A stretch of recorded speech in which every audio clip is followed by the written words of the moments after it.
Hello everybody, and thank you for tuning in to the weekly report. Libertarian terrorists. The Department of Homeland Security issued on Wednesday a nationwide terror alert lasting until April 30th.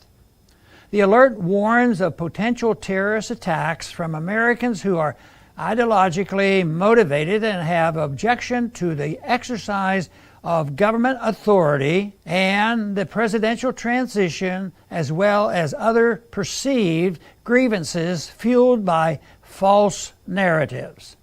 The language used in the alert suggests that millions of Americans are potential terrorists, Second Amendment supporters, anti-war, anti-tax, anti-politics, anti-militarism, pro-life, and anti-Federal Reserve activists certainly have objections to the exercise of government authority.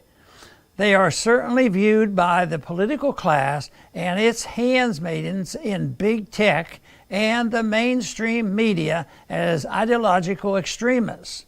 Anyone who gets his news from sources other than mainstream media or big tech, or who uses certain unapproved social media platforms, is considered to have had his grievances fueled by false narratives. For something to be considered a false narrative, it needs only contradicted the official narrative.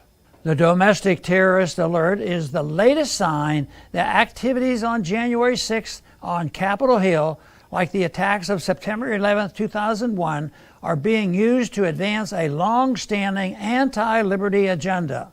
Legislation expanding the federal government's authority to use its surveillance and other unconstitutional powers against domestic terrorists is likely to soon be considered by Congress.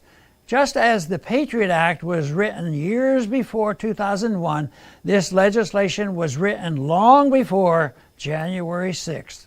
The bill's proponents are simply taking advantage of the hysteria following the so-called insurrection to push the bill onto the congressional agenda. Former CIA Director John Brennan recently singled out libertarians as among the people the government should go after. This is not the first time libertarians have been smeared. In 2009, a federally funded fusion center identified people who supported my presidential campaign, my campaign for liberty, or certain libertarian and Constitution parties candidates as potentially violent extremists. The idea that libertarianism creates terrorists is absurd. Libertarians support the non-aggression principle, so they reject using force to advance their political goals. They rely instead on peaceful persuasion.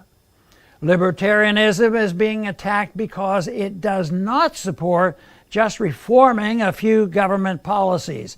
Instead, it presents a formidable intellectual challenge to the entire welfare warfare state. The ultimate goal of those pushing for a crackdown on domestic terrorism is to make people unwilling to even consider radical ideas, to make people so afraid of certain ideas that they refuse to even give those ideas a fair hearing. Progressives who are tempted to support what is being promoted as a crackdown on right-wing violence should consider the history of government harassment of progressive movements and leaders such as Martin Luther King. What do they think a future right-wing authoritarian would do if given power to go after ideological extremists? All Americans who cherish the Bill of Rights should come together to stop this latest crackdown on liberty.